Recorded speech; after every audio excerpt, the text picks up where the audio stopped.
Buda Idea, el podcast de Budea sobre construcción industrializada con madera técnica. Presentado por Octavio Ullá. Muy buenos días. Hoy estamos con Pedro Lazábal, experto en sostenibilidad de Grupo Zubi. Buenos días, Pedro. Buenos días, encantado de estar aquí con vosotros. Y con Pablo, cofundador de Budea y experto también en sostenibilidad. Buenos días. Hola, buenos días. Hola, Pedro. Hola, Octavio.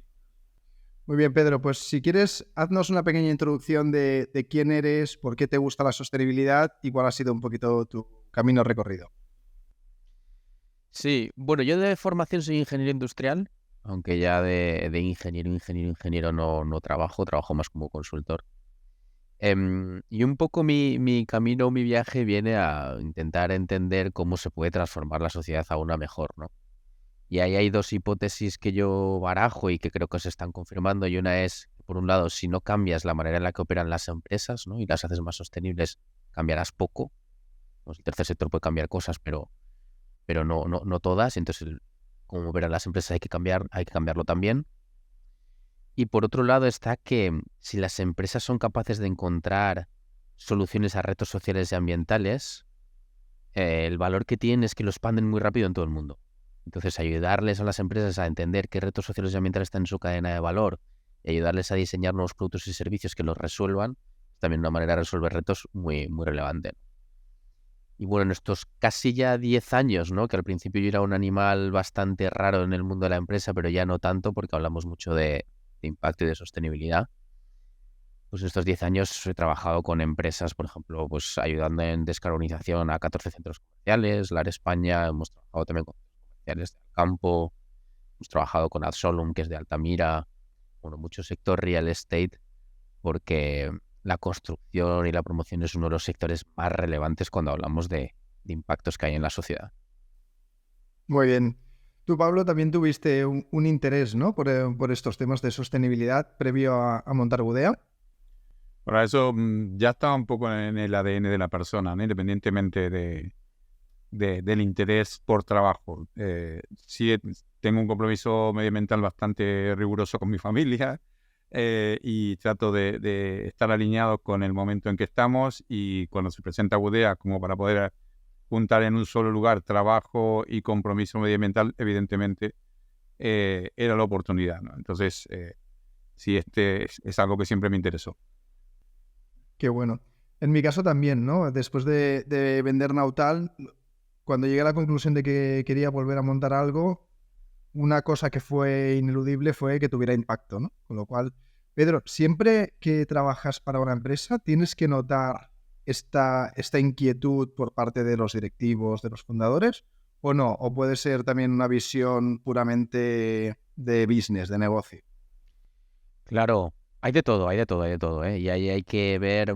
Yo personalmente no busco siempre que haya lo que llamamos una intencionalidad, que haya intención de generar impacto. Evidentemente esa intencionalidad es mejor, porque se impulsarán más las cosas, se llegará más lejos, ¿no? Pero en mi trabajo lo que buscamos es ayudar a dar un paso más del que hubieran dado sin nosotros. Que eso es lo que es relevante para nosotros, que es lo que llamamos adicionalidad. Es decir, si yo no estuviera, hasta donde llegarías, estando yo, te llevo un poco más lejos. Y eso puede ser por convencimiento, puede ser que sería teniendo intención, puede ser por coacción, puede ser que realmente se lo pida un cliente, puede ser por regulación, ¿no? Pero siempre intentando llevarnos un paso más adelante, o puede ser por conveniencia, puede ser que realmente haya un nuevo nicho de mercado o alguna cuestión que le haga que su negocio vaya mejor, ¿no? Y que esté todo. Hay muchas veces que decimos que sostenibilidad y negocio está totalmente alineado. Bueno, pues hay veces que sí que está alineado y hay veces que no. Yo esto siempre lo suelo decir, que esto nos hace flaco favor, porque si estuviera totalmente alineado siempre, pues no haría falta que estuviéramos hablando de esto. Ya no habría problema. ¿No? Las empresas precisamente lo que hacen muy bien es guiarse por los incentivos económicos, ¿no? Entonces nuestra labor está en ver dónde realmente están esos lugares, ¿no? En dónde están alineados o dónde puedes adelantarte. Y entonces, bueno, pues hay gente que lo hace por convencimiento, hay gente por coacción y hay gente que por conveniencia, ¿no? Y nosotros lo que hacemos es llevarles un paso más allá. Está bien, esto que has dicho, había una frase que oí hace poco que era: detrás de un villano muchas veces hay un incentivo económico mal montado. Ahí está, claro. Igual, en este periodo donde todas las empresas se muestran clientes céntricos, ¿no? Donde aparecen apelativos como el jefe, como, bueno, obviamente el cliente en el centro. A mí me sorprendió un poco también investigando previo al informe, que desde el 2004 se viene poniendo al planeta en el centro, también como un cliente más, como un operador más, como un stakeholder, ¿no? Y recién ahora puedo decirte que prácticamente en el último año noto una corriente donde entendemos que el planeta es un cliente también, ¿no? Que hay un cliente interno, un cliente externo, y el cliente planeta es el que tenemos que cuidar. Pero eso se empieza a hablar en 2004, ¿no? O sea, el proceso es lento. Sí, yo en este tema del proceso es lento, yo creo que es bueno, partiendo sesgos, ¿no? Que todos tenemos. Yo soy un tipo optimista, ese sesgo te llega, no sabemos cómo, y lo tienes, ¿no? Para que, no sé, pero para que se me entienda, ¿no? Desde mi posición. Yo creo que ha sido lento, pero realmente ahora están cambiando cosas muy rápido.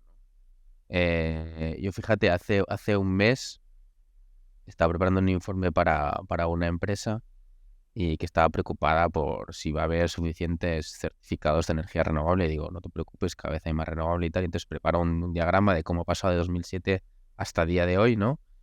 Y ya esto era hace un mes, ¿no? Era el 49%. Este año estaban siendo renovables, ¿no? Cuando en 2007 era como el 20%. Y hoy he vuelto a mirarlo para otro informe y ya está en el 50%. Bueno, Entonces, hay cosas que están cambiando muy rápido, ¿no? Hay otras que sí que van más lentas, pero que yo creo que todavía están en esa fase de la curva, que es que están poquito a poco, pero otras van muy rápido, ¿no? Otro ejemplo que pongo yo es el de los vehículos eléctricos, que este verano hablando con personas decían que era un bluff y digo, ¿sabes qué porcentaje de vehículos eléctricos se vendieron en China, ¿no? El año pasado? 29%. Claro, todo el wow, mundo seguía, ostras. Claro, si eso está pasando en China, ¿qué te crees que va a pasar aquí, no? En claro, qué breve, bueno. ¿no? Muy bien. Pues nosotros, claro, en Gudea, desde que empezamos Gudea precisamente para tener impacto, ¿no? O sea, fue el por qué comenzamos. Y entonces llegó un momento en que dijimos, vale, pero ¿cuánto impacto estamos generando? ¿Cuánto impacto podemos llegar a generar, ¿no? Y fue cuando contactamos contigo. Te dijimos, Pedro, queremos que nos ayudes a analizar de forma muy científica, muy objetiva, muy transparente, qué impacto se puede generar haciendo un edificio de madera, ¿no? Y entonces encargamos el hacer un trabajo conjunto. Si quieres, Pablo, explica primero el por qué quisimos hacer este informe y después entramos ya en él. Bueno, también hay que entender el momento, ¿no? Ahora han aparecido bastantes otros informes similares, pero bueno, el interés era realmente si lo que estábamos intuyendo, si nuestra intuición tenía una base científica. Y bueno, a Pedro yo lo considero un científico y me parecía que era la mejor manera de validar cuál era nuestro pensamiento, nuestra intuición y la información que podíamos obtener del mercado. Y creímos que la mejor manera, como se hace cualquier caso científico, era tomar un modelo, un primer edificio que todos conociéramos, que fuera el típico edificio tradicional, y compararlo con dos modelos, ¿no? Lo que llamamos tres modelos, lo llamamos genéricamente de nosotros 3x3, ¿no? Porque decíamos, son tres modelos, un edificio construido tradicionalmente, un edificio tal cual es el edificio que vamos a construir, que es el Madreselva, que es un edificio mixto entre acero, madera y hormigón, y un edificio entre el modelo Gudea, que es madera y hormigón. Y luego en tres dimensiones, porque nos dimos cuenta que la huella de carbono, que es nuestro principal objetivo para poder alcanzar el 1,5 del Pacto de París de calentamiento global, nos teníamos que analizarlo no solamente el tipo de la huella de carbono, sino que en otras dimensiones, que eran residuos, que es algo que ya está instaurado en la sociedad, pero también el tema del agua, ¿no? El agua es uno de los materiales o elementos más utilizados en la Tierra. En este momento somos conscientes que hay una escasez hídrica, que bueno, yo un poco lo percibí hace varios años con un trabajo que hice para un máster, que me di cuenta que ya había guerras por el agua y que eso se iba a extender. ¿no? Que iba a haber cada vez más conflictos y que inclusive el agua creaba poder y centros de poder y manejos geopolíticos. Entonces, quisimos incorporar también el agua en este modelo, entonces analizamos los 3 ejemplos en 3 dimensiones: agua, residuos y carbón. Muy bien. Entonces, Pedro, cuando comenzamos a tener estas conversaciones, ¿tú cómo lo ves este proyecto? ¿Cuál es tu primera impresión? Bueno, mi primera impresión es que es muy, muy interesante y además muy buena la actitud que tenéis frente a él, que es el de quiero aprender. Digamos que en el mundo del impacto, y ahora a saber lo que voy a decir, no me voy a meter en un pantano, pero a mí no me importa meterme en pantanos, ¿no? Vamos a ser políticamente correctos, ahí va. En el mundo del impacto, ahora mismo nos situamos en el proof, ¿no? O sea, en el demuestra que soy bueno, ¿no? O sea, una frase muy típica que hay cuando veces, yo necesito demostrar que tengo impacto. Y digo, bueno, no sé yo si soy tu partner adecuado, ¿no? Porque yo aquí estoy para aprender, ¿no? Para aprender lo que hay y vamos a medir y vamos a ver qué es lo que hay y vamos a aprender, ¿no? Porque una de las cuestiones que ocurre siempre que mí es que te llevas sorpresas. Entonces eso fue lo primero que era muy interesante ver en vosotros, que estabais ya. Nosotros solemos hablar que hay que ir del from proof to improve, ¿no? Tenemos que ir del pretender justificarnos al mejorar, al medir para aprender, ¿no? Entonces lo vi muy interesante. Luego vi también muy interesante que teníais también mucha intención de que fuera transparente, ¿no? Hay mucha medición que sacan los resultados y te pasan ahí en las de ciclovía con un montón de tablas y si no eres experto no te enteras de nada y dices, pues está muy bien, ¿no? Pues el valor que tenéis en punto de transparencia también muy relevante, a mí me interesa muchísimo. Siempre hacemos análisis con análisis de sensibilidad, que creo que hablaremos, para ver dónde están las mejoras. Y por último, me interesaba mucho que fuera un caso concreto, ¿no? Porque cuando tienes datos primarios, un caso concreto es que lo puedes ver, lo puedes tocar y puedes entender bien, ¿no? Muchas veces hay mucho informe que es como generalista, ¿no? De la madera mejor. Bueno, pero vamos a estudiar un caso concreto en el que vamos a simular en 3 escenarios, que sería el mismo edificio cambiando solo esto, esto y esto, ¿no? Eso te da muchos aprendizajes. Claro, bueno, al final es lo que hicimos, ¿no? Que ya lo habéis apuntado un poco tanto tú como Pablo. O sea, sobre un edificio que estamos haciendo, que es el de Madreselva, que es un edificio con estructura mixta, hicimos 2 variantes en su estructura, ¿no? En uno, toda la estructura por encima de madera, y en el otro como si fuera uno tradicional, ¿no? Pero hemos mantenido todo exactamente igual. Porque es muy fácil en informes así poderse hacer trampas al solitario, ¿no? Y decir, no, pero también cambio otras cosas y tal. No. Aquí hemos mantenido todo igual excepto la estructura, que es lo que estamos cambiando, ¿no? Sí, principalmente lo que no cambia es el envolvente y es la misma clase energética, ¿no? Es un edificio, aunque es tradicional, tiene la misma clase energética que es A. Porque un edificio tradicional por ahí no llega a esa clasificación energética, pero nosotros llevamos los mismos valores de clasificación en los 3 modelos.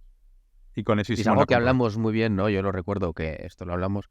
Claro, si pones uno tradicional, le pones otra clase energética, entonces te van a salir mucho mejor los otros escenarios. Claro. Entonces ya empiezas, oye, pero yo en realidad no estoy actuando ahí, ¿no? Vuestra parte es actuar en la estructura. Y lo que quiero evaluar es qué pasa con la estructura y no empezar a añadir otros ingredientes que me puedan hacer quedar mejor en la foto, pero que no me van a aportar aprendizajes, ¿no?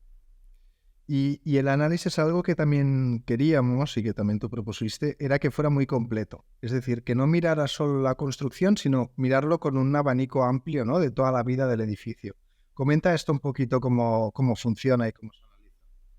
Sí, yo soy muy fan de hacer siempre análisis de ciclo de vida completos y es porque ya he hecho muchos, ¿no?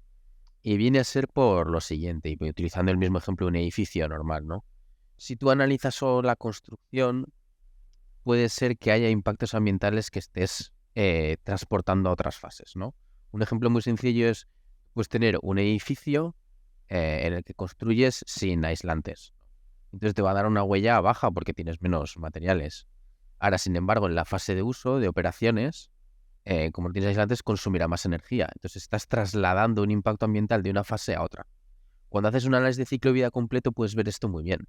Puedes ver si actuaciones en una fase que te pueden subir o bajar la huella de carbono, qué impactos tienen en otra, ¿no?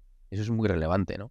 Pero no solo eso, sino que digamos que esto es un trade-off, o lo llaman un shift of burdens, también entre impactos ambientales. También era interesante ver residuos, agua y huella de carbono, porque a veces sí que están alineados, como en este caso, pero otras veces no. Pudiera ser que tú hagas una actuación que te baja la huella de carbono, pero te sube el consumo de agua, ¿no? Eso también ocurre muchas veces, es muy normal.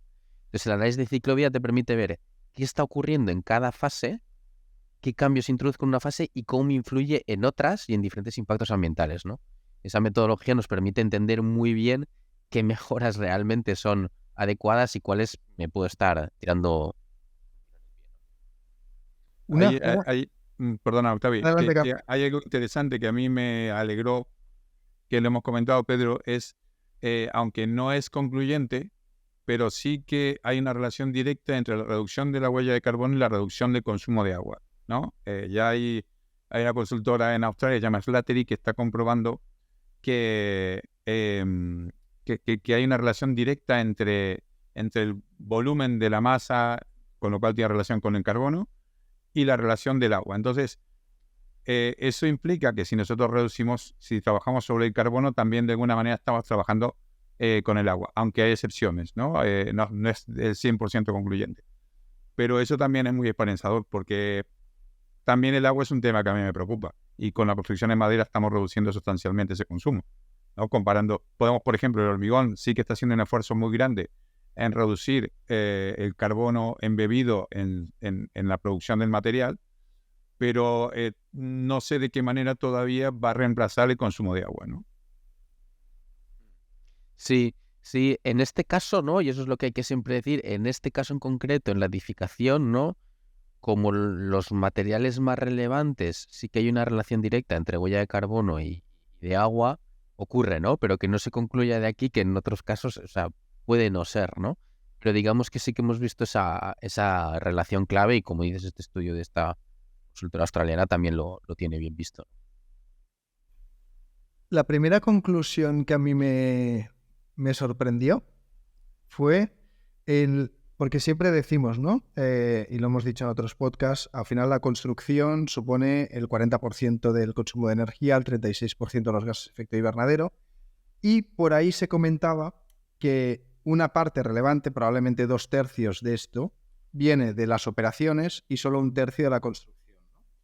Y una primera conclusión que nos llamó mucho la atención fue: esto es así en la realidad actual, donde vemos que hay muchos edificios ineficientes, pero no es tan así en los nuevos edificios, ¿no? ¿Puedes explicar un poquito qué descubrimos y por qué se da eso? Para mí esa es la gran clave, ¿no? Y luego hemos ido viendo, ¿verdad? Pablo ha ido poniendo por ahí que la ONU ha sacado un informe después del nuestro con la misma conclusión, ¿no? Claro, ¿qué es lo que está ocurriendo? Lo que está ocurriendo es que los edificios de antes, que todavía están edificados, ¿no? Todavía vivimos en ellos muchos, a no ser que nos hayas informado, no eran eficientes. Eso por un lado. Y entonces consumían mucha energía en la fase de uso o en la fase de operaciones. Esa es la primera cuestión. Y la siguiente cuestión es que utilizan combustibles fósiles, ¿no? Entonces eso hacía que esa parte fuera muy relevante, ¿no? Durante 50 años, un edificio poco eficiente con la caldera de gas natural o incluso de otro combustible fósil más antiguo ahí a tope, pues significa una huella de carbono elevada.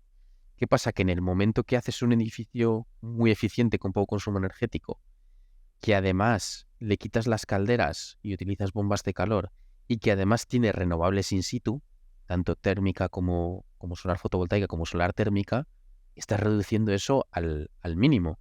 Entonces, claro, ya si tu huella de carbono era así, ¿no? Y todo esto era operaciones, esto te lo has cargado y entonces ya lo relevante es la construcción, que es lo que estás manteniendo, ¿no? Y esto que nos sorprendió mucho, que yo de hecho al principio estaba diciendo, yo también tengo grabado a huevo este tercio, 2/3, ¿no? O incluso 70, 75, hay diferentes fuentes, ¿no? Digo, ¿qué está pasando? Entonces empezamos a mirar, bueno, ya vimos que el Green Building Council también tenía unas conclusiones similares, yo no hacía más que hacer análisis de sensibilidad y decía, es que esto sale así, es que sale así, ¿no? Y luego hay otra cuestión que nosotros también hemos añadido y es que muchas veces los análisis de ciclovías tienen en cuenta como el mix eléctrico estático, dicen, está con esta cantidad de renovables, ¿no? Claro, a 50 años no se va a mantener así. Nosotros hemos modelado cómo va cambiando el mix eléctrico, que como ya comentaba antes, ¿no? Que en un mes ya hemos pasado del 49 al 50, ¿no? y eso va a influir. El mix eléctrico cada vez está más descarbonizado, tú solo tienes electricidad y al final, pues dentro de 30 años, el consumo energético del edificio va a tener una huella mínima. También hemos hablado internamente, no lo incluimos en el informe, pero el tema de la urgencia, ¿no? Un edificio que tiene un consumo de energía en 50 años, bueno, es un problema. Pero estamos con un problema de emergencia climática, que es algo que tenemos que atajar de aquí en los próximos 5 o 10 años máximo. Por lo tanto, es súper importante que acortemos esos plazos de reducción de huella de carbono, ¿no? En algunos casos, inclusive esta situación de emergencia aparece en la legislación. En Francia aparece ya regulado de alguna manera. Y atacar la construcción implica directamente reducir esas 50 años de consumo energético que puede llegar a tener un edificio, ¿no? Entonces, a mí también me tranquiliza poder atacar ese punto de urgencia. Sí, claro. Ahora hay mucho foco. En la regulación ha habido hasta ahora mucho foco en construir edificios eficientes, ¿no? Por los datos que teníamos. Claro, el siguiente paso que hay que dar es construir que los materiales sean también bajos en huella de carbono en los nuevos y que los viejos pasen a ser eficientes, ¿no? Rehabilitación. Estos dos pasos son un poco más complejos. ¿Por qué? Bueno, pues porque construir edificios eficientes, aunque también regular siempre tiene sus detractores, su gente a favor, tiene un rendimiento económico, vas a consumir menos energía, ¿no? Pero claro, ahora, hacer los materiales más sostenibles, pues es más complicado, tienes una cadena de valor mucho más grande, ¿no? Entonces eso está costando un poco más regulatoriamente. La suerte que tenemos es que esto ya se sabe muy bien, ¿no? Está el de la ONU, el de Wisconsin, nosotros, ya mucha gente diciéndolo y se está empujando por ahí, ¿no? Y luego el otro, el de rehabilitar, pues también tiene, ¿no? La gente está en su casa y dice, ahora me van a obligar a rehabilitar, ¿no? Pero bueno, la nueva directiva de eficiencia energética de edificios está trabajando las dos cosas, ¿no? Lo que pasa que está ahí en el trílogo, ¿no? En el famoso trílogo, la Comisión tirando para un lado, el Parlamento para otro y el Consejo para otro, pero va a caer en breve, ¿no? Las posiciones ya están muy claras y bueno, yo creo que ya no va a ser en 2023, será en 2024, pero estas cosas se están trabajando porque es que los datos son lo que nos están diciendo. Entonces, vamos a ver los resultados, ¿no? Porque al final que la construcción tradicional contaminaba, lo teníamos todos claro. Hemos comentado que los edificios nuevos y eficientes, la parte más significativa está en la fase de construcción, más que en la fase de uso. Entonces vamos a ver, ¿no? en esa parte, ¿no? Primero, en la fase de construcción, ¿qué mejoramos? A nivel, por ejemplo, comenzamos con huella de carbono, pasando de un edificio más tradicional a un edificio de madera. Sí, hay dos cosas a comentar ahí, ¿no? Que es cuál es las ventajas de la madera. Tiene dos. Una es, emite menos CO2 cuando se fabrica. Es decir, tú, para el mismo servicio, ¿no? Que sería mantener un edificio sin que se caiga, emites menos CO2 por unidad de madera que necesitas, con CO2 por unidad de hormigón que necesitas. Ese es el primero. Y el siguiente es que la madera, cuando crece, cuando el árbol crece, está absorbiendo CO2, ¿no? Y aquí hay una cosa muy, muy relevante también, que se suele decir cuando se hacen edificios en madera, hay determinadas personas que dicen, están ustedes talando árboles, ¿no? Y como las personas que somos de los 80 y los 90 se hablaba mucho de esto, ¿no? De talar árboles, se nos ha quedado ahí metido en la cabeza, pues pensamos que es horrible. Sin embargo, aquí hay un círculo virtuoso muy relevante, y es que el árbol absorbe CO2 cuando crece, pero cuando se estabiliza, el CO2 que emite y el que absorbe es el mismo. Entonces, si tú tienes un bosque en el que van creciendo los árboles, absorben ese CO2, tú luego lo talas y lo pones en un edificio, tu edificio es una tecnología de secuestro de carbono, que ahora hablamos tanto de ellas, ¿no? Tan extrañas esas tecnologías que tienen que coger del aire y tal. Pues un edificio es una tecnología de secuestro de carbono, ¿no? Claro, evidentemente lo que tienes que hacer es que ese ciclo en el que vuelve a crecer un árbol se respete, ¿no? Que se gestione el bosque de manera sostenible, ¿no? Pero es una gran ventaja. Entonces tenemos dos. Una, por un lado, reduces la huella de carbono que emites al fabricar el producto que quieres, la madera sustituyendo el cemento, y por otro lado, cuando creció ese árbol, absorbió también CO2. Yo casi diría una tercera que no está contemplada en el estudio, pero que también tiene un factor. Al final, un bosque que no se trabaje, que no genere ingresos, es un bosque abandonado. Y un bosque abandonado acaba acumulando demasiada materia y eso tiene altas posibilidades de acabar en un incendio donde ese carbono vuelve a ser emitido al oxígeno, ¿no? Con lo cual, ese tercer factor, que además aún favorecería más el análisis, ese no ha sido contemplado. Total. Aunque por eso el sesgo también, ¿no? Que es lo que hablabas de los 90 y el aprendizaje que hemos tenido y la tala del Amazonas y todas estas cuestiones, ¿no? Que, bueno, hemos aprendido a valorar el árbol. La industria forestal no es la causante de la deforestación, ¿no? La principal causante de la deforestación de los grandes espacios forestales que han cambiado de uso es la agricultura y la ganadería. Eso es. Entonces, pero claro, sabemos el valor que tiene un árbol, entonces cualquier árbol que cortemos, independientemente de su uso, lo sentimos. Y eso está muy bien. Pero sí que hay que quitar los sesgos y entender que la silvicultura o la explotación, el aprovechamiento forestal responsable es un círculo virtuoso, ¿no? Que es lo que la Bauhaus llama la Forest Construction Pump, ¿no? Que es la construcción como mejora del medio ambiente, ¿no? Y eso es lo que estamos reaprendiendo, ¿no? Lo primero que tenemos que hacer es aprender para volver a aprender, ¿no? Y es lo que nos ha enseñado en gran parte este informe, tener una visión diferente. Sí, yo tengo una frase siempre muy provocadora que es, todavía seguimos teniendo, y estoy bien también de los 90, lo de no imprimas este correo, ¿no? Y yo en algunas charlas siempre suelo decir, siempre tengo ganas de cambiar esa frase de imprime esto si quieres en papel reciclado y cambia un filete de ternera por un filete de pollo a la semana. Y tendrás mucho más impacto, ¿no? Bueno, hay una persona que respetamos mucho, que es Julen Santiesteban, que trabaja en un estudio de arquitectura pionero en Londres, que se llama World Heath Restaurant Architects, que son absolutamente pioneros, junto con Michael Green en Canadá. Y en una de las charlas dice él que ser vegano está muy bien para el medio ambiente, pero ser buen arquitecto está mucho mejor.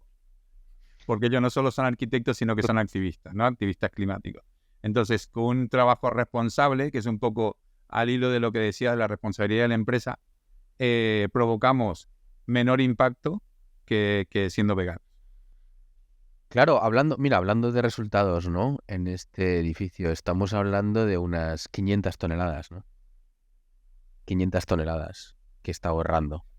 Para la gente que no sepa que son 500 toneladas, lo puedes convertir o a coches o a árboles o a porcentaje de reducción de contaminación, algo para que la gente se ubique. Se suele decir que el español medio está en torno a 5 o 6 toneladas anuales, ¿no? Wow. Luego estos son 100. Pero bueno, un coche, pues puedes decir unos 150 gramos por kilómetro. O sea, pues multiplica, ¿no? Por 10 por 5, ¿cuántos kilómetros, ¿no? Hace. Entonces, claro, es una barbaridad lo que dice Pablo, ¿no? O sea, yo cambio... Lo que no quita que la responsabilidad individual también sea relevante, ¿no? Porque al final eres un early adopter y se hace presión, ¿no? O sea, pero sí ser consciente de los órdenes de magnitud, ¿no? O sea, tú puedes intentar cambiar algo y igual bajas de esas 5 o 6 toneladas, yo que sé, a 4 o 3, si eres muy... Pero si haces un edificio de esta manera estás haciendo 500, ¿no? Eso es una barbaridad, ¿no? Es 2 órdenes de magnitud superior. También viene la responsabilidad individual. Cuando tú te responsabilizas individualmente, seguramente que laboralmente también te vas a implicar. Entonces, una cosa no quita la otra, ¿no? O sea, tú puedes hacer tu mínimo aporte en tu casa y de esa manera estás educando a la nueva generación que a la vez se está formando y va a tener esa tendencia, ese criterio medioambiental que luego lo va a volcar en lo laboral, ¿no? Un poco es lo que decíamos al principio. Yo tenía una vocación medioambiental como persona y tuve la gran suerte de poderla transformar en una vocación, en un trabajo también, ¿no? Entonces, creo que es necesaria esa conciencia individual. creo que es necesario, no, creo que es indispensable. Sí, y un poco dando datos, ¿no? O sea, aquí estamos hablando que el escenario de madera en todo el ciclo de vida es un 60% menos de huella de carbono, ¿no? Y si fuera la fase de construcción, creo que estamos en torno al 75, 80, ¿no? No sé, 80 creo que estábamos. 80%, 85, contando la absorción. Eso es, entonces estamos hablando de unas reducciones enormes, ¿no? Si empezáramos a implementar esto en masa, ¿no? Lo que hablamos de que el sector privado puede ser capaz de extender, tendrías que el sector de la construcción estaría cumpliendo con los objetivos que le tocan, ¿no? Porque hablamos siempre de que hay que reducir a 2030 en torno al 50% de las emisiones, ¿no? Si estuvieras haciendo esto, estarías ya dentro, ¿no? Estarías ya dentro incluso más rápido de lo que requerimos. Algo muy interesante, ¿no? Pasando a los otros impactos, ¿no? En residuos, porque además residuos tiene como varias ópticas, ¿no? Una, que no es residuos en sí mismo, pero también es cuánto material necesitas para hacer esa obra, ¿no? Eso también se analizó y se vio el cuántas menos toneladas necesitas si lo haces en madera versus hormigón, pero además que viene de una fuente que se va regenerando, ¿no? Después los residuos también, que son muchísimos menos, etcétera. Si quieres, comenta un poquito por encima esta parte también. Sí. Pues un poco los números son, si hiciéramos en hormigón armado, estamos hablando como de 4.000 toneladas de materiales, y en el escenario de madera estamos hablando de 2.700. No estamos hablando de 1.300 toneladas, ¿no? Que en 4.000, pues estamos hablando como en torno a un 30%, ¿no? Sí, ahora haciendo números rápidos, ¿no? Que también es una barbaridad, ¿no? O sea, estás cambiando una tecnología de una parte del edificio y te vas a ese 30%, ¿no? Y en residuos generados en obra, que también nos interesaba mucho porque una cuestión que muchas veces no se conoce es que la construcción genera en torno al 30% de los residuos en España, pues también estamos reduciendo en torno a un tercio, ¿no? En torno a un 33% de los residuos generados en obra. Con además la ventaja de que la madera es un residuo que es mucho más fácil de volver a reutilizar y reciclar que el hormigón armado, ¿no? Es decir, no solo tienes menos residuos, sino que tienes residuos que va a ser mucho más fácil, con tecnologías mucho más sencillas, volver a reutilizar y reciclar. También un punto que es, me gusta mucho la frase que dice nuestro otro co-founder, que es Pablo Sáiz, que dice de materiales que se extraen a materiales que se cultivan, ¿no? Gran parte del impacto medioambiental está en la extracción de materiales y los recursos de la tierra, ¿no? Y esta paradoja que a mitad de año no estamos terminando los recursos de todo el año, estamos viviendo a crédito del futuro, ¿no? Esa frase que ya no la digo más, que no me la creo porque es el crecimiento sostenible, donde tenemos que tratar de consumir menos recursos de la tierra. Entonces, si mezclamos que dejamos de extraer materiales de la tierra y creamos un círculo virtuoso con la madera, parece que las cuentas te salen muy rápido, ¿no? Y por otro lado también están las propiedades de los materiales, que no es casual que tengamos esa reducción en las toneladas de material, porque el mismo material portante que sostiene el edificio tiene 5 veces menos peso que lo que puede llegar a, o sea, la madera, que lo que puede llegar a tener el hormigón, ¿no? El hormigón, su principal elemento de carga, o lo que tiene que sostenerse, es su propio peso.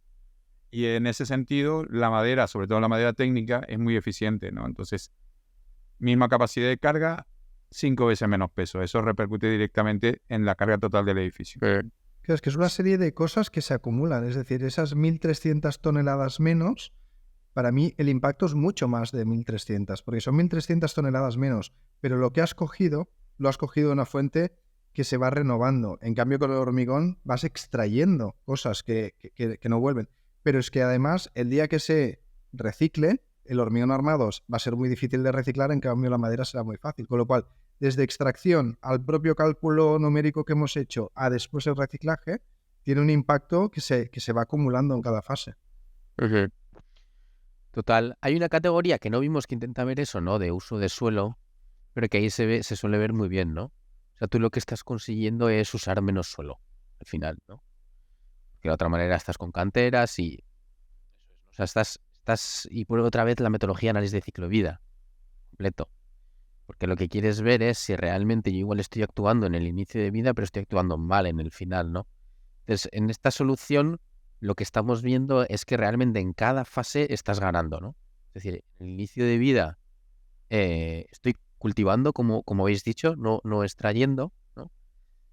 Además, estoy usando menos material, porque podría haber sido al revés. Dices, bueno, pero fíjate, es más material. Bueno, pero compensa o no compensa, ¿no? Podríamos empezar ya a tener discusiones, ¿no? De trade-offs. Además, uso menos material y además en el fin de vida me es más fácil reutilizar y reciclarlo, ¿no? Por eso hay que ver todas las fases y decir, vale, esta solución realmente me está ayudando a atajar en diferentes fases o no, y si tengo trade-offs, ¿cómo los puedo combatir, ¿no? Pero en este caso la madera cumple con ventajas en cada una de las fases. Y incluso con más factores, ¿no? Por ejemplo, Pablo, si quieres comenta, el hormigón, hemos analizado mucho el carbono y el agua, pero también tiene un problema o puede tener un problema con el tema de la arena.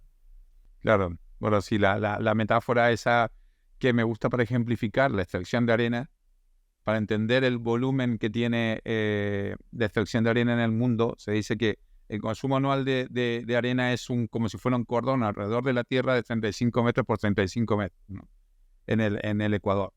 Entonces, ese es el volumen de extracción mundial de arenas para la construcción. Bueno, para la construcción y otros usos, no es solo para la construcción. El tema de la arena trae, aparte el consumo de arena trae múltiples problemas, desde la degradación de las playas, porque los ríos ya no aportan arena. Hay inclusive hasta mafias de la arena, o sea, hay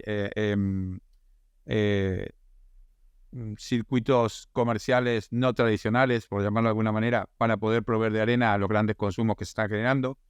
Y prácticamente no hay suficiente arena de calidad, ¿no? O sea, evidentemente, lo que decíamos antes, estamos extrayendo más de lo que la Tierra produce, y la Tierra lo está sintiendo. Por otro lado, decías, con toda la arena que hay en el desierto, pero la arena del desierto no sirve para construir, o por lo menos no se ha podido aprovechar esa arena para construir, porque es una arena que tiene unos cantos muy redondeados, que no permite ese agarre que necesitan los materiales para poder tener esa cohesión, ¿no? Entonces, claro, todo esto lo vamos aprendiendo. Así como fue como hace varios años me di cuenta de la importancia del agua y cómo repercutía en la arena, pasa lo mismo. O sea, la arena tiene una implicación a nivel medioambiental altísima. Muy bien. Sí, totalmente. Para mí es uno de los grandes descubrimientos del informe, ¿no? O sea, yo, más a nivel personal, ¿no? Cuando me metí en Budea era en plan, vamos a luchar por el tema del carbono y tal. Y después le vas encontrando más bellezas, ¿no? A este modelo de que ayuda a que haya incluso gente que pueda vivir del bosque, que el bosque esté mejor mantenido, que haya menos extracción de arena, menos canteras, menos consumo de agua, etcétera. Mira, ahora que digo agua, que aún no hemos entrado. Si quieres, Pedro, comenta un poquito cuáles fueron los resultados en tema de consumo de agua, porque, como decía Pablo, es súper importante. Lo hemos vivido este verano y no solo este verano. O sea, ahora estamos volviendo a entrar en problemas de agua, ¿no? Sí, pues sobre todo aquí, como decía antes Pablo, ¿no? Hay una relación muy directa que tiene que ver con el hormigón armado versus madera en el consumo de agua. Y también se encuentra digamos que si tienes en cuenta todo el ciclo de vida, como en la fase de operaciones el edificio va a consumir agua, ¿no? Porque las personas necesitamos agua, estamos hablando también de una reducción, pues creo que es en torno al 20%, más o menos, ¿no? Si estamos teniendo en cuenta eso. Pero si tienes en cuenta solo la fase de construcción, ya te vas a más de un tercio, ¿no? Un 35%. Otra vez más o menos como el tercio de los residuos, ¿no? Donde vemos que sí que hay muchas reducciones en huella de carbono gracias a la absorción también, pero aquí nada desdeñable, ¿no? Estamos hablando de en todo el ciclo de vida en torno a un 20% y solo en la fase de construcción en torno a un 35% de reducción. Y ahí hay otro aprendizaje, ¿no? Es decir, bueno, ya tenemos desde la construcción, fijaros aquí, claro, hemos hablado mucho, ¿no? De la fase de operaciones en el pasado, porque hablamos de energía, hablamos de huella de carbono, pero de agua hemos hablado menos. Será un tema que hablaremos a futuro, ¿no?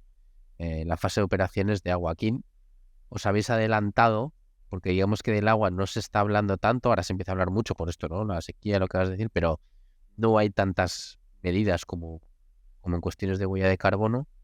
y vamos a empezar a hablar mucho, claramente. Entonces aquí está como muy parejo, ¿no? La fase de operaciones y la fase de construcción más o menos 50-50. Con la construcción en madera ya estás atajando muy bien la fase de construcción y vendrán a futuro pues cuestiones de fase de operaciones.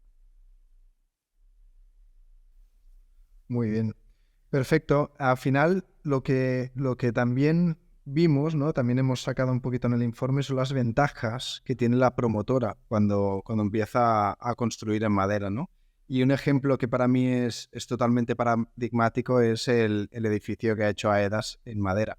Es decir, creo que son 50 viviendas de un total de 2.000, 3.000 que hacen al año y no para de salir en LinkedIn y en un montón de publicaciones de prensa de un montón de sitios, ¿no? Al final, ese es un impacto real también en marketing. También nos han comunicado que la han vendido muy bien a clientes, con lo cual el cliente ha tenido muy buena aceptación de la madera. Además, cada vez hay más fondos que invierten en empresas que son sostenibles, con lo cual si tú vas teniendo cada vez una cartera más verde, pues es más fácil que te inviertan estos fondos, es más fácil que consigas financiación. El día que vendas el edificio, si es que lo tenías, por ejemplo, en Build to Rent y luego lo vendes, ese edificio, si es sostenible, también es más fácil que lo puedas vender, ¿no? Con lo cual, hemos visto ventajas directas para el planeta, pero también ventajas para el promotor, ¿no? Esto para mí también fue algo interesante, ¿no? De este informe. No sé cómo lo visteis vosotros. Sí, yo es otra de las claves del informe. O sea, una de las cosas que tenemos que hacer las personas que nos dedicamos al impacto de manera genuina es no escondernos y ver si hay trade-offs, reconocerlos, porque si no los reconocemos no tendremos impacto. Que al final, si las cosas no salen, no van a salir por mucho que solo le metas... No digo que no haya que meter narrativa y discurso, que evidentemente yo no pertenezco a ella, hay que meter narrativa y discurso, pero la narrativa y discurso que no tiene fundamento te puede durar un año, al final se cae. Tiene las Pero patas cortas. Eso es. Entonces, al final, hay que ver, ¿vale? ¿Hay algo de sobrecoste? Sí. ¿Cuál es? ¿Dónde está? ¿Quién se lo puede absorber y quién no, ¿no? Y una vez que vas viendo todas esas ventajas, dices, bueno, pues es que este sobrecoste es asumible, ¿no? Ahí lo comentáis muy bien vosotros, ¿no? Por la cuestión de los plazos, por la cuestión que estás hablando del marketing, por la cuestión que absorbe el cliente. Y al final te das cuenta que esto es una solución que ya es viable, no solo es sostenible, ¿no? Porque es viable económicamente, sostenible ambientalmente y socialmente. Sí, al final no es por capricho, o sea, por algo todo el planeta ha estado construyendo como un loco en hormigón. No es por un capricho, es por algo. Es porque es un buen material y que es barato, ¿no? ¿Qué problema tiene? Entre muchos otros, pues que contamina mucho, que consume agua, que consume arena, etcétera, etcétera, etcétera. Pero es un buen material y es económico, ¿no?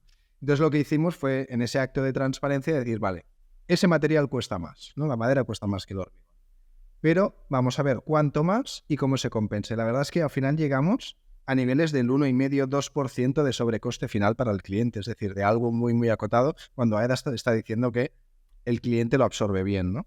Con lo cual, esa parte yo creo que fue muy interesante. Si quieres, Pablo, comenta el por qué se consiguen esas compensaciones, ¿no? Sobre el sobrecoste inicial de estructura, de material, ¿por qué conseguimos con madera construir de una forma mucho más rápida que con hormigón? Sí, antes quería comentar, el hormigón es un material maravilloso, o sea, ha cumplido un rol que ha permitido un desarrollo urbano, carreteras, y ha sido realmente una revolución, ¿no? Pero es propio de su tiempo. Y hace un par de meses tuve la suerte de conocer a la persona que acuñó la frase que a mí me gusta mucho, que dice, el siglo XIX fue el siglo del acero, el siglo XX fue el siglo del hormigón, y el siglo XXI es el siglo de la madera, ¿no?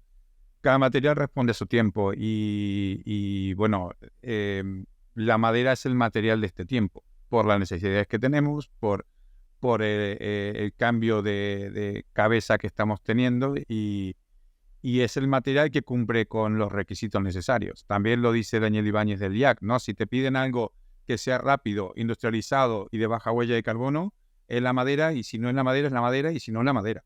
O sea, no existe otro material que cumpla todos los requisitos que son necesarios. A nivel, inclusive, hemos visto en Piñeiros, en Galicia, que hizo la presentación Daniel Ibáñez, que los modos de evaluación de los concursos públicos ha cambiado, pasando la sostenibilidad a tener un peso mayor sobre la parte, inclusive, que la parte económica, ¿no? O sea, algunos ayuntamientos han entendido la necesidad de entrar en esta puja por el menor huella de carbono antes que lo económico. Es importante resaltar, creo que la madera cumple los requisitos para ser el material del siglo XXI. Y con respecto a tu pregunta, que ya no me acuerdo cuál era.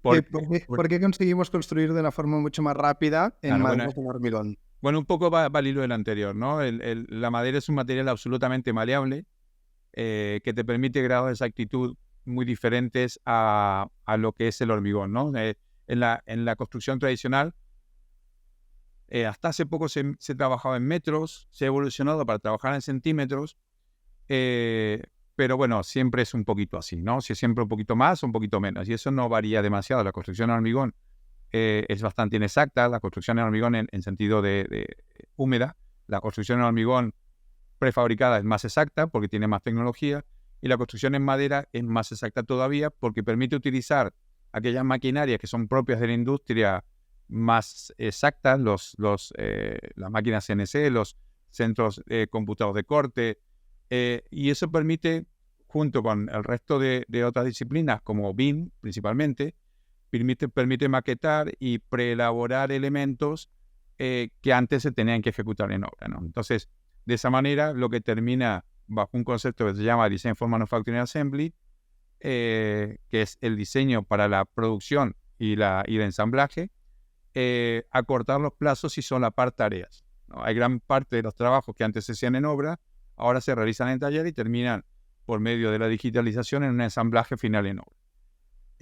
Nuestro ideal es que el edificio va a tener un contenedor estructural y los componentes van a ir llegando y se van a ir superponiendo en fabricación en diferentes fábricas descentralizadas, ¿no? Y que va a terminar siendo un ensamblaje final en el edificio. Por lo tanto, cuando lleguemos a que todo el mercado esté evolucionado y tengamos esos componentes, los plazos de ejecución de obras se van a acortar radicalmente, ¿no?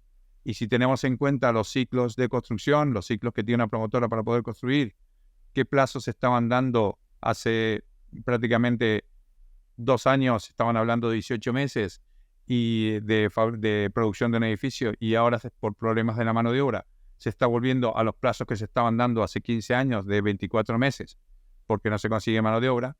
Con esta producción de superposición de tareas y una producción de taller que trae mano de obra, esas cuestiones las tenemos solucionadas, ¿no? O sea, tenemos una atracción de talento en fábrica con un entorno controlado mucho menos peligroso que la obra tradicional. En definitiva, todo lo que son costes indirectos, y es lo que el análisis que has hecho tú, Octavio, al final del informe, cómo repercuten los costes directos e indirectos en la obra, cómo repercuten los costes financieros, y si acortamos el tiempo de producción, evidentemente estamos atacando todo eso a la vez. Claro. Muy bien. Perfecto. Pues nos hemos ido un poquito de tiempo, pero Pedro, ¿quieres decir algunas conclusiones finales o algún mensaje para la audiencia? Bueno, iba a decir una cosilla más, y es que hay un apartado del informe que a mí también me gusta mucho, que es pensar, oye, ¿y qué pasa si esta hipótesis la cambio, si la tal, ¿no? Y hay una que es muy típica, que la hemos elaborado por eso, le dice, ya, pero ¿y si la madera viene de no sé dónde, no? ¿No? Del transporte, y esa la hemos hecho. Y digamos que tiene que venir de 4.500 kilómetros, ¿no? Para que el efecto positivo de la madera se contrarreste con el hormigón, porque el hormigón siempre viene de cerca. Entonces, es un poco para remarcar lo que el informe tiene como diferentes escenarios, y este es uno de ellos, ¿no? Y en principio, bueno, pues en este caso la madera no viene de esos kilómetros, sino que viene de unos 600, ¿no? Y va a ser local, porque también hay esa intención de lo que hemos hablado de la cadena de valor, que realmente los bosques pues generen allí donde está en actividad económica, ¿no? Y que esté cerca y sea local. Y para resumir un poco las conclusiones principales es, una, debemos dejar de pensar, bueno, no es que debemos dejar de pensar, ¿no? Hay que seguir pensando en eficiencia energética, hay que hacer los edificios cada vez más eficientes y tal, pero digamos que esa cuestión la tenemos controlada. Ya sabemos hacer edificios eficientes, la regulación además nos lo pide, ya sabemos sustituir combustibles fósiles, hay que sustituirlos, ya sabemos poner renovables in situ, hay que hacerlo, ¿no? Pero una vez que eso ya lo tenemos que centrarnos mucho en los materiales de construcción. Y dentro de los materiales de construcción, la parte más relevante es la estructura. O sea, hay que ir ahí, ¿no? De lleno. Y la madera es un material clave para esto, como hemos hablado, ¿no? La siguiente conclusión que saco yo es que también tenemos que mirar quiénes son nuestros proveedores, ¿no? Hay que empezar a trabajar mucho con los proveedores porque no es cualquier madera, ¿no? Ya habéis hablado de madera técnica, no es cualquiera, ¿no? Y no es cualquier proceso de producción, ¿no? Y lo mismo con el acero. Hay muchos diferentes tipos de acero, entonces se utiliza una estructura mixta, como llamáis, madera de acero, pues hay que ver cómo se produce ese acero, ¿no? Puedes llevarte sorpresas. Y por último, la que suelo decir es que en la cuestión del agua, que cada vez va a ser relevante, ya está siendo, que también tenemos que empezar a pensar en la fase de operaciones, fase de uso de agua, cómo reducir nuestros consumos de agua. Yo creo que esas tres son las más principales que veo. Genial. Yo, Oye, pues yo... perdón, un apunte, ¿no? Mira. Porque nosotros ya tenemos tanto en la cabeza que es condición que la madera es sostenible, o sea, proviene de bosques sostenibles, que no lo mencionamos. Pero es condición sine qua non lo que está diciendo Pedro, que la madera provenga de una cadena de valor donde se tengan en cuenta aquellos valores, madera certificada, para que haya un ciclo en la silvicultura que te permita esa regeneración que hablaba, del círculo virtuoso que hablábamos antes, ¿no?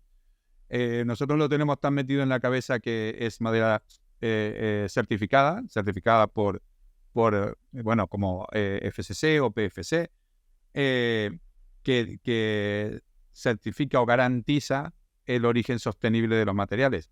Pero evidentemente estamos hablando exclusivamente de ese tipo de madera, ¿no? Y es lo que utilizamos. Por eso el tema de cortar árboles y deforestar lo vemos tan lejano. Pero por ahí quien nos escucha, esa variable no está teniendo en cuenta, ¿no? Entonces por ahí no termina de entender. Genial. Sí, totalmente buena puntualización. Pues yo lo que quería era, Pedro, agradecerte por este magnífico trabajo que has hecho. No te hemos felicitado solo nosotros, o sea, gente, te lo he dicho, le hemos mandado el informe a mucha gente, incluso, por ejemplo, hace poco se lo enviamos a Triodos Bank y dijeron, muchas gracias por el informe y me sorprende el nivel de transparencia y el cómo explicáis la metodología. Dice, esto no es habitual. Con lo cual, muchas gracias por esa parte y muchas gracias también a nivel personal, ¿no? Por cómo me ha permitido a mí también abrir la mente, ¿no? Este informe de decir, vale, pues construir en madera, ya sabía que ayudaba mucho en el tema del carbono, ahora sé cuánto, ¿no? Ya le puedo poner un número más preciso, pero también sé que ayuda a la gestión de los bosques, a la silvicultura, a prevenir incendios, a la reducción del consumo de bienes escasos como el agua y la arena, a la reducción de residuos, y al final también en ir teniendo un menor impacto urbano, ¿no? Pues en esto no lo hemos comentado, pero al final en construir en madera generas menos ruido, menos polvo, menos tiempo de construcción, etcétera, con lo cual también hay otras ventajas adicionales que aún no hemos tenido tiempo de abordar, ¿no? Pero la verdad es que ha sido un informe que animo a cualquiera que le llame la atención este podcast a que se lo descargue en la web, porque verá que hay mucha información ahí para analizar. Hay mucha información. Gracias a vosotros. Y transmitida de manera sencilla y fácilmente entendible. Yo también quería, a lo que has dicho tú, Octavio, también quería puntualizar que esto también nos permite entender bien dónde estamos parados, nos permite en otra de las patas que nos basamos en Budea, que es el pensamiento Lean, ¿no? Y la mejora continua, Kaizen. Entonces, sabiendo en qué puntos son en esos escenarios de sensibilidad que hemos marcado, no sé, por ejemplo, el mix energético de generación de esos tableros tiene importancia. Entonces, sabemos de la mano de nuestros proveedores cómo podemos seguir mejorando esa absorción o esa reducción de impacto que puede generar la madera, ¿no? Entonces, sabemos en qué puntos debemos trabajar para que todavía el impacto que genera la madera en la construcción sea aún mayor. Sí, nada, yo solo agradeceros a vosotros porque a mí me gusta trabajar así, pero no siempre es posible. Tiene que haber por todas partes una intención clara de querer aprender, de querer tensar nuestras hipótesis hasta el final, incluso refutarlas si es el caso. y por eso muy contentos de colaborar, ¿no? Yo también animo a descargarse el informe. Ha habido un esfuerzo de explicar mucho y luego también de intentar hacerlo visual, ¿no? Con dibujitos, grafiquitos, es decir, que no sea un paper, ¿no? O sea, digamos, hemos intentado hacer como que sea científico, pero que luego tenga una parte visual para que lo pueda leer cualquiera, ¿no? Y que no sea tampoco un conjunto de tablas como muchos otros, ¿no? O sea, que realmente yo creo que se lee rapidito, se van viendo cuáles son las cosas, se va entendiendo y hay muchos y muy buenos aprendizajes para cualquiera que se dedique al sector, ¿no?